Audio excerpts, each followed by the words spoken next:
د سلنګونو لویه لار د هیواد یوه له مهمو ټرانزیټي لویو لارو څخه ده چې د هیواد له مرکز سره د شمالي ولایتونو پر نښلون سربیره د حیرتان، شیرخان او واقینې بندرونو له لارې هیواد د منځنۍ اسیا هیوادونو یعنې تاجکستان، ازبکستان او ترکمنستان سره نښلوي.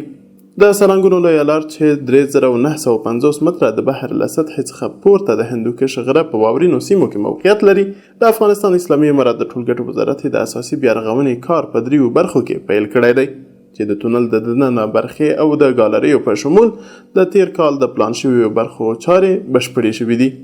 په دې وروستیو کې د یو شمېر مغرضو کسانو لخوا داسې ګنګوسې او اوازې خپرې شوې وې چې ګواکې د سلنګونو لویې لارې د سړک ځینې برخې کېناستلې دي چې دا د حقیقته لرې خبره ده. په دې اړه د قراردادي شرکت تخنیکي انجینر داسې وایي: د تونل تقریبا د 1402 کال کې د کار موږ شروع کړ چې ختم د ژمي کې موږ د کار ختم شو او افتتاح وشوه. د جوړښت ډیزاین 3 اساسي طبقې په دې کې کار شوي دي چې یوه طبقه په نوم د درینج لیر یا فلټر لیر په نامه ده چې د کومې زیرزمیني اوبه دي په هغه په واسطه انتقالیږي. په دویمه طبقه سی ټي بي ده، تقریبا 15 سانتي هغه لایه ده. پس له هغه 42 سانتي سی آر سی پی په نامه سیخداره کانکریټ ده چې 15 ام پی مقاومت لري او ګریډ 80 ګریډ سیخ پکې استعمال شوی ده. هیوادوال دا اندېښنه لري چې تونل بیا خرابه شوی، بیا مشکلات پکې راغلي، هغه ډیر جزئی بعضې مشکلات پکې راغلي دي، هغه باندې موږ کار بیا شروع کړی ده چې هغه جزئی مشکلات به له خیره سره زر تر زره رفع کیږي او د وزارت فایدامې له طرفه ډیزاین کې 15 سانتي یا ولایت د قیر مد نظر نیول شوی ده، اسفالت به 6 سانتي پې اچول کیږي او تر اوسه تونل کار تر اوسه مکمل ډول خلاص شوی نه ده. اوس هم فعلا هم کار روان ده. نن هم موږ نصب د ګریلو د ساحو کې او بعضې خلک وایي چې تونل نشست کړی ده.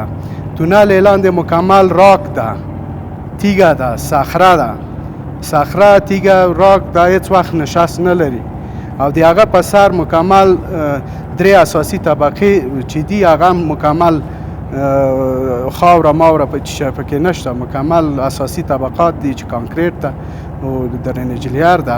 تونل کې تر اوسه هیڅ نوع شکست راغلی نه ده. په ده کې چې کله شکست کړی وای بیا به موږ ویلي وای چې دا تونل رښتیا هم دا ناست ده، خو تونل تر ناست نه ده. بعضې جزئی مشکلات چې پکې راغلي هغه موږ زر تر زره رفع کوو او مخکې د 1402 کال کې چې دا تونل کار خلاص شو ژمی وه. په ژمي کې د ده افتتاح وشوه چې څنګه افتتاح وشوه، ژمی وه، واوره ورېدلې وه، هغه څه چې بارداره بلندتناج موټر وه له چاینو سره په تازه کانکریټ باندې تیر شوه. نو زیات مشکلات موږ ته چې د تونل ته چې جوړم شوه د بلندتناج موټرو چاینو موږ ته جوړ کړه. دا فرق بین د نشستو او جری دا ده که نشست یې که کړی وای داسې منظمه یو درز به یې کړی و، بروک شوی به، مات شوی به، یا لایه به کته یا لا به پورته وه او کانکریټ هیڅ وخت داسې نشست نه کوي چې اعلان د مکمل صخره اوسي او به کوم ځای کې نشست وکړي. نو هیڅ نشست نشته، فقط دا خوردگی د چاینو ده او دا به هم زر تر زره له خیره سره مشکلات رفع شي. جریان د 2 ورځو کې موږ تقریبا یوه هفته کېږي، څلورم د اختر موږ د تونل پاککاري شروع کړې وه او بعضې خاوره او خټه هر څه چې له بیالو نه موږ ویستلې وه هغه څنګو د سړک سره پراته او خلکو ته عکسونه او بعضې ویډیوګانې او هر څه کړي وي چې داسې چې تونل خرابه شوی یا دا بیرته دوباره مواد هر څه باسي او دا کوي هغه کوي. هغه فقط پاککاري د بیالو روانه وه او ګریلونه هم نصبه وه چې عملا جریان لري د اوس هم. نو هیڅ نوع مشکل نشته په تونل کې. یو جزئی مشکل چې راغلی و هغه به هم له خیره سره زر تر زره رفع شي او اسفالټي طبقه به پرې واچول شي. دغه راز د یادې پروژې په تړاو د ټولګټو وزارت لخوا په جنوبي سالنگ کې د پروژې یو څارونکی انجینر زیاتوي: اکثرت هموطنان ما تشویش دارن و دمی صفحات مجازی ویدیو تا بالا میشن که خدای ناخواسته تونل نشست کرده یا تخریب شده. خود شما مشاهده میکنین که تونل نشست نکرده و امکان نشست هم نیست به خاطر که طبقات پایانش تمام زو صخره بوده.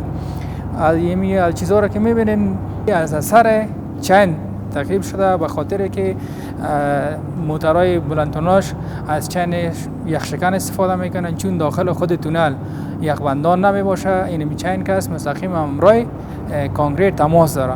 اما قسمت هایی که تایر موتر خود شما در مشاهده میبینین، قسمت هایی که تایر رفته اونمو ساحات تخریب شده و این که قابل تشویش نیست. ما به خاطر جلوگیری از تخریبات بیشترش یک طبقه اسفالتی به ضخامت 6 سانتی مد نظر گرفتیم که هر ساله ما باید به خاطر حفظ مراقبت زمین تونل از زمین لایه ما استفاده میکنیم.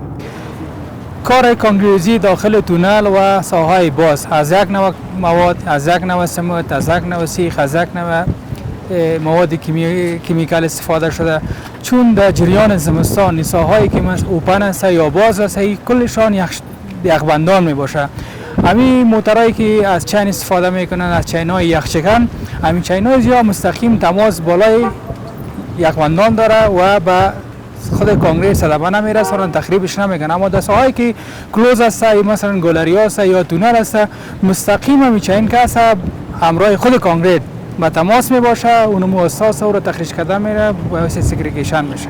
تیم مراقبت کننده همه روزه از کارهای شرکت، از کارهای پروژه مراقبت و نظارت به شکل دقیق کرده. از یک نوع مواد استفاده شده. ان شاءالله مو داخل تونل که باز مشکلات جزئی به میان آمده اصلا قابل تشویش نیست، چون ما به خاطر حل مشکل زمین یک لایه اسفالتی در دیزاین مد نظر گرفتیم. هر ساله با ضخامت 5 الی 6 سانتی اسفالت استفاده میکنیم که باعث تخریب خود کانکریت نشه. د یادونې وړ ده چې د کانکریټي سطحې د تخریب د مخنیوي او د هیوادوالو د هوسا سفر په موخه د سړک د ساختمان په ډیزاین کې یو لای اسفالټ یا قیر هم شامل و. هغه وخت چې د پروژې د کانکریټ اچونې کار بشپړ شو، د وخت د کمښت او د ژمي د رارسېدو له امله یې د اسفالټي طبقې چارې وځنډېدلې.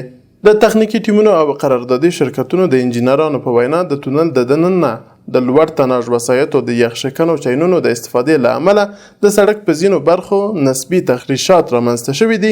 د یادې طبقې په بشپړېدو سره به دا ستونزه حل او د کانکریټي سطحې له تخریب څخه مخنیوی وشي. دا په داسې حال کې ده چې څه موده وړاندې د ریاست الوزرا عالی مقام د حکم په اساس د ټولګټو وزارت سرپرست وزیر محترم الحاج ملا محمدي ساساني د یادې موضوع د څېړلو په تړاو د ریاست الوزرا د هیئت او تخنیکي انجینرانو په ملتیا سالنګونو لویې لارې ته سفر کړی و او له یادې لویې لارې څخه له نږدې لیدنه کړې وه او هغوی هم دې پایلې ته رسېدلي وو چې د سړک کومه برخه کېناستلې نه ده، خو د لوړ تناژ وسایطو د یخشکنو چینونو د استفادې له امله د تونل په دننه برخه کې نسبي تخریشات رامنځته شوي دي چې د اندېښنې وړ خبره نه ده.